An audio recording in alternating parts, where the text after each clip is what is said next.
कि भाई मैं एक बार सेट पे था, वहाँ तो 10 वैनिटी आ रखी थी। सलमान सर से मिले हो आप कभी वैसे? हाँ। तो उनका देखा है आपने ऑरा वगैरह क्या रहता है बाहर का? मतलब ऑनेस्टली हम लोग जब TVF में थे तो हमको कुछ शूट करना था सलमान सर के साथ, एक छोटा सा बिट शूट करना था। ऑनेस्टली बहुत ही सिंप्लिसिटी थी। सही बता, सच में, अब सच बोल दो। सच में बता। नहीं, वहाँ पे लगा कि अरे हमने तो जो सुना था वैसा कुछ जेन्युइनली नहीं लगा। और मतलब हमने तो ये भी सुना था कि अरे वो मतलब जो हम, क्योंकि तुम जाते हो तुमको डराया जाता है कि नहीं एक ही टेक में निकालना है, इससे ज़्यादा सर देंगे नहीं, तो मतलब जो भी है सब उनको बात कर लो, एक्सप्लेन कर दो। बट टेक्स फिर वो ऐसा बिल्कुल भी नहीं हुआ। मतलब पर ऐसा तो हुआ कि वो उनकी टाइमिंग के हिसाब से शूट शुरू हुआ होगा, जो सुन रखा है हमने बहुत, मतलब हमने पर्सनली सुन रखा है ये पॉडकास्ट पे कि भाई वो अपने हिसाब से तो आते हैं शूट पर, ये तो होगा। भाई वो नहीं होगा तो सलमान भाई इस बार पॉइंट क्या है? सही बात। हमको ना बहुत मजा आता है ऐसे किस्से सुनने में। हमें एक बंदे ने बताया था जब सलमान भाई सेट पे होते हैं, सलमान भाई ने अगर यहाँ देखा था पूरा यूनिट देख रहा है ये देख क्या रहे हैं। सबका मुंह उधर जा रहा है कि चल क्या रहा है। नहीं, आई थिंक 2 बार उनसे मुलाकात हुई थी। एक बार तो हम लोग आई थिंक शुभ मंगल ज़्यादा सावधान प्रमोट करने गए थे, बिग बॉस ही गए थे आप? हाँ याद है। वहाँ भी बहुत फन एक्सपीरियंस था। एंड एक हमको उस टाइम पे हमको TVF में हमको शूट करना था, हम स्क्रिप्ट का एक चंक था हमारे पास, वो उनसे शूट कराना था। और मतलब पहला टेक दिया, उसमें कुछ हमको नहीं जमा, तो हम लोग को लग रहा था कि पता नहीं दूसरा टेक मांगे ना मांगे उनसे। बट हमने हिम्मत दिखाई, हम मांगने गए दूसरा टेक के सर, और मतलब वो एक्चुअली उन्होंने 2-3 चीज़ें ऐड भी कर दी और जो सही वर्क कर गई हमारे लिए। तो वैसा भी हुआ। तो जो हमने सुना था बहुत ऑपोजिट थे उसके। आप शाहरुख खान सर से भी मिलकर आए थे एक बार, आपकी बहुत पुरानी वीडियो है जहाँ आप इंटरव्यू ले रहे उनके घर गए थे शायद आप। हाँ, तो आई थिंक रईस का प्रमोशंस के टाइम वो एक्सपीरियंस कैसा था आपका, उधर बताओ उसके उनके साथ कैसा था? काफ़ी सही था यार। मतलब पर ऑनेस्टली बताऊं तो उसी टाइम उतना ही टाइम विंडो होता है। ऐसा नहीं कि कैमरा ऑन होने से पहले हमें बहुत स्पेस मिल रहा है या टाइम मिल रहा है कि हम पर्सनल बातें कर पाएँ या कुछ पूछ पाएँ। जैसे हमने बातें की नोएडा की थोड़ी सी। हाँ। तो वैसा नहीं, क्योंकि लाइनअप बहुत ज़्यादा हैवी होता है, पूरे दिन का उनका प्रमोशनल इवेंट था। राइट, तो प्रमोशंस के टाइम पे जनरली हम लोग मिले थे, जब भी शाहरुख सर से जब भी मिले हैं या सलमान सर से जब भी मिले हैं, तो प्रमोशन के टाइम पे तो उतना ही टाइम विंडो होता है, तो तुम काम करते हो। एंड उसी में जो इंटरव्यू में हमने जितनी बातें करी तो उन्हीं को मैं ऐसे लेता हूँ कि हाँ वो सारे सवाल मैंने खुद ने प्रिपेयर किए हुए थे। तो जो बातें मुझे जाननी थी तो उतना ही नेचुरल और वो वैसे रखी थी बातें, तो उसी में जो है वो है। बट भाई जब आप इनसे मिलते हो, जैसे हमारे लिए बहुत बड़े लोग हैं, आप मिल चुके हो या आप और भी ऐसे लोगों से मिलते हो जो इंडस्ट्री का पार्ट हैं, तो आपके लिए कोई ऐसा मतलब मिलके ऐसा लगता है कि यार ऐसा बनना है मुझे, या आप अपनी लीग में हो या कुछ, मतलब आप फीलिंग आती है कि यार भाई ये बनना है या ऐसा काम करना है या ये इनके साथ काम करना है? आपके ड्रीम्स हैं? जैसे हम जब YouTube करते थे तो हमारे लिए आप लोग थे कि भाई कभी TVF के साथ काम कर, आपको तो हमने कितने DM भी करे होंगे और एक रिप्लाई आया था। आपकी हमने कोई सीरीज पंचायत पे, आपको जब फर्स्ट सीजन आया था तो हमने अपने ऑफिशियल अकाउंट से मैसेज करा था कि भाई क्या काम करा है ये, वो लंबा समय से था, आपका रिप्लाई था। और भाई ने आज आते ही बोला अरे तुम लोग तीनों। हमें तब ये सेटिस्फैक्शन हुई थी, चलो भाई ने देखा तो है हमें। नहीं, ऑफ कोर्स मतलब बहुत सारे एक्टर्स हैं जो इंस्पायर करते हैं कि हाँ, जैसे इरफान सर हैं, उनकी जो भी उन्होंने काम किया है तो बहुत इंस्पायर करता है कि यार हमेशा उतनी शिद्दत से ही काम हुआ है।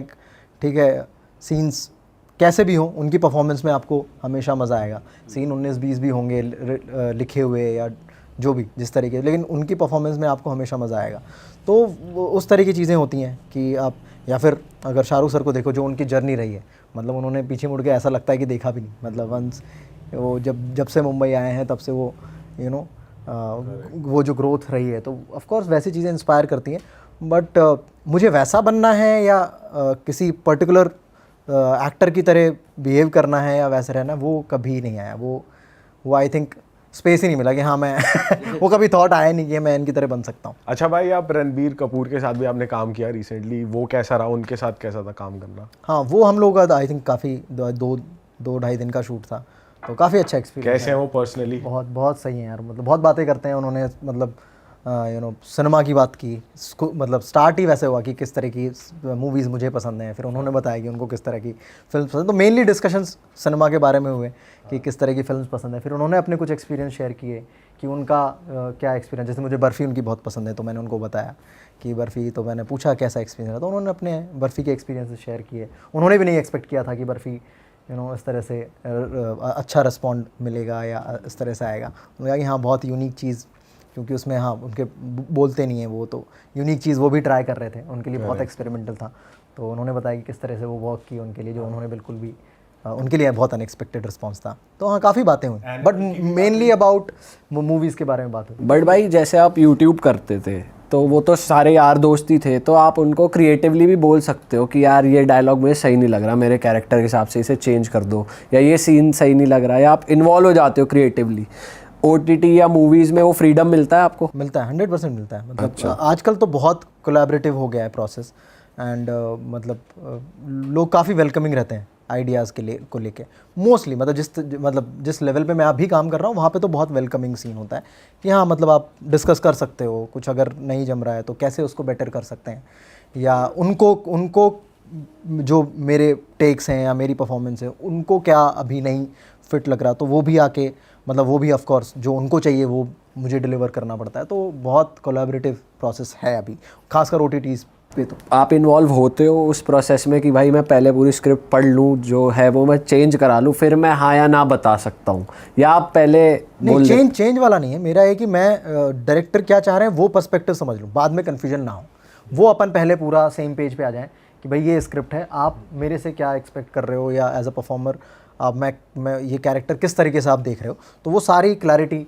पहले रहे। चेंज नहीं कराता, चेंज कराता हूँ तो फिर उनकी फिल्म चेंज हो जाएगी, वो मैं नहीं बिल्कुल भी, अगर नहीं बिल्कुल ही नहीं पसंद आ रही हैं चीज़ें तो मैं चेंज कराने ही नहीं जाता, मैं फिर वो रहने देता हूँ, क्योंकि उनकी फिल्म कुछ और हो जाएगी ना, उन्होंने जो सोचा है वो चेंज हो जाएगा, तो वो मैं नहीं करने। वो पर इसमें OTT प्लेटफॉर्म्स जैसे जिस पे भी जानी है, सो नेटफ्लिक्स या किसी पे जानी है तो उनका भी Z5 हाँ सपोज Z5 पे कुछ जाना है तूने नेटफ्लिक्स बोला, उनकी मुंडी मुड़ा। सपोज Z5 पे ही जा रहा है, जैसे आजकल कंटेंट Z5 पे ज्यादा अच्छा आ रहा है। ज्यादा भी मत बोला, हमें नहीं मिले पैसे। मैम साइड से दे देना थोड़े पैसे। तो उनका भी रोल रहता है ज्यादा कि भाई कि डायरेक्टर के साथ या किसी के साथ कि भाई चेंजेस करवाते हैं वो ज़्यादा, या उनके हिसाब से चीज़ें चलती हैं थोड़ा? नहीं, मुझे लगता है कि राइटर डायरेक्टर दो लोग मिलके कोई एक कहानी डेवलप करते हैं, कोई फिल्म या सीरीज़ डेवलप करते हैं, फिर पिचिंग होती है अलग अलग लोगों को। ये मतलब जो एक तो प्रोटैगनिस्ट करने वाले हैं, जो की कास्ट है, उनको लोग मिलते हैं, फिर उनसे बात करते हैं, फिर ऑफ कोर्स वो प्लेटफॉर्म्स पे या स्टूडियोज़ में फिल्म जाती है। तो आई थिंक जब 90% लोगों को चीज़ें सही लगती हैं, या किसी स्टूडियो को लगता है कि हाँ ये 90% अपने पाले में, 10% अगर इसको इस तरीके से कर देंगे तो वो सारे ऑफ कोर्स चेंजेस दोनों साइड से ही आते हैं और वो एक्सेप्टेबल भी होते हैं, क्योंकि अगर कोई चेंजेस सजेस्ट कर रहा है मतलब उसको 90-95% चीज़ें पसंद आ रही हैं इन द स्क्रिप्ट, तो 5% उनको जो लग रहा है फीडबैक्स तो जाते ही हैं, हर किसी से जाते हैं, पर वो फीडबैक की एनर्जी भी आदमी तब डालता है ना जब कि यार मोटा मोटा तो सही लगे। तो मोस्टली जब ऐसा नहीं होगा कि बिल्कुल ही पसंद नहीं आ रही और वो पूरा ही चेंज कराने बैठ गए, ऐसा नहीं होता, फिर तो मना ही कर देते हैं कि ये हमारे हिसाब की चीज़ नहीं है या हमको नहीं समझ में आ रही, तो वैसा सीन हो जाता है। बट अगर 80-90% अगर फिल्म समझ में आ रही है तो वो ही उतना ही, आई थिंक डायरेक्टर्स को भी उतना ही एक्सपेक्टेड होता है कि 80-90% स्टूडियो को या प्लेटफॉर्म को समझ में आ जाए स्क्रिप्ट। 10% उनको जो लगेगा फीडबैक, उस पर हम देखेंगे, मिडवे पहुंचेंगे, हम पहले ट्राई करेंगे अपनी चीज़ एक्सप्लेन करने का कि हमारा पॉइंट ऑफ व्यू ये था, तो वो डिस्कशन होते हैं एंड उतने ही चेंज होते हैं। ऐसा नहीं होता कि हाँ भाई हमको बिल्कुल भी नहीं पसंद आई, तुम पूरी चेंज कर सकते हो क्या, तो उसका तो पॉइंट ही नहीं है, तो तुम मना ही कर दो। तो आई डोंट थिंक कि वैसा होता है उतना बिजार। भाई जब आप काम नहीं कर रहे होते तो उसके बाद जैसे आपका चिल टाइम है, फ्री टाइम है, तो आप वैसे मौज कैसे काटते हो या खुद के लिए टाइम कैसे निकालते हो? ट्रैवल करना पसंद है वैसे? क्या तो आई थिंक यार नॉर्थ इंडिया में ही काटती है जनता यार। बाकी जगह तो किराया भाड़ा ही भरना है भैया, महीने की तारीख आ रही है। मुझे लगता है मौज तो जनता यही काट रही है। वहाँ तो टेंशन नहीं, गए बैल्कनी में चलो काम कर रहे हो। तो हाँ ऐसा नहीं, बट हाँ मतलब मैं तो अपने वही दोस्तों से मिल लेता हूँ, चिल हो जाता है घर पे। और बाकी मैं बहुत सारी फिल्में सीरीज़ देखना पसंद करता हूँ। किस टाइप की मूवीज़ आप? हर तरह की, मतलब जो भी नया आता है एक बार तो मैं देख ही लेता हूँ, जो भी पॉपअप करता है नया। लेटेस्ट टॉप चल रहा है, क्या चल रहा है? क्या देख रहे हो आजकल? लेटेस्ट तो Z5 वेवॉर्ड करके एक नेटफ्लिक्स पे आया, तो अभी मैं वो देख रहा हूँ। इससे पहले मैंने पहले मेड करके एक शो था 2 साल पहले आया था नेटफ्लिक्स पे, वो मैंने देखा, मुझे काफ़ी अच्छा लगा वो। बाकी तो जब आप देख रहे होते हो तो सीखने के पर्सपेक्टिव से देख रहे होते हो या टाइम काटना है? टाइम काटना है, मतलब वो नहीं है 24 घंटे कैरेक्टर ही पकड़ते रहो। जैसे कुछ लोगों का होता है ना कि मैं इससे ये भी सीख लूँ, उससे मैं वो सीख लूँ। यार पहले तो फिल्म ऑडियंस है यार हम लोग, मतलब पहली चीज़ तो ये कि फिल्में देखने में मज़ा आता था। फिर लगा कि यार कहीं स्टेज कर लिया, एक्टिंग कर ली, तो तुम इस प्रोफेशन में आ गए, ये तुम्हारी हॉबीज़ है, ये प्रोफेशनली चेंज हो गई चीज़ें। पर पहले तो मतलब मूवीज़ देखने में मज़ा आता है, तो कभी भी वो पर्सपेक्टिव नहीं आता कि इसने ये काम कैसे किया या ये रोल कैसे किया। भाई कभी कभार तो माइंड में आता होगा हल्का हल्का, यार चल अच्छी एक्टिंग करी है, या फिर मैं भी शायद अडेप्ट कर लूँ कुछ चीज़ें इनसे, कभी तो आता होगा देखते हुए। यार बिल्कुल ही फ्री होल्ड बैठते हो कि कोई दिक्कत नहीं है, चल अपने हिसाब से ही करूँगा जो करना तो मुझे वही है, इसकी भी देख ले। भाई तन मनक तो माइंड में आता ही होगा यार, बिल्कुल बढ़िया एक्टर कुछ तो अडेप्ट करोगे उससे, ये बिल्कुल नहीं सोचते। परफॉर्मेंसेस के लिए वही फिल्में देखता हूँ जो पहले कभी पसंद थी परफॉर्मेंसेस के लिए, कि इरफान साहब की कोई फिल्म देख ली, दिलीप कुमार साहब की कोई फिल्म देख ली, कि हाँ ये मैंने इसलिए देखी थी उस टाइम पे क्योंकि इनकी परफॉर्मेंस बहुत अच्छी लगी थी। तो वो रिपीट वैल्यू तभी है, मतलब मेरे लिए वो है कि मैं उनकी परफॉर्मेंस देखना चाहता हूँ। एक बार मन कर रहा है कि यार पीकू देख ली, जिसमें तीनों की बहुत अच्छी परफॉर्मेंसेस हैं, तो वो दोबारा वॉचिंग ऐसे होती है। या अल पचिनो की कोई, रॉबर्ट डे नीरो की कोई फिल्म देख ली, या अल पचिनो सर की कोई फिल्म देख ली, या कैप्रियो की कोई फिल्म देख ली, just to see the performance. Otherwise जब तुम कोई नया बैठने देखते हो, बिल्कुल भी जेन्युइनली फ्री होल्ड ही बैठता हूँ भाई मैं।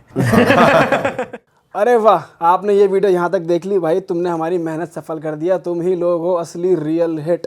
और अगर आपको बहुत मज़ा आ रहा है ऐसी क्लिप्स में, ऐसी वीडियोस में, तो फटाफट जाइए प्लेलिस्ट पे बिंज वॉच कीजिए और सारी वीडियोस देख डालो और मौज काटो। दैट इज इट, हम मिलेंगे नए पॉडकास्ट में, नई क्लिप में। Till then bye bye, see you, take care, do subscribe, best of real talk online. Okay bye bye.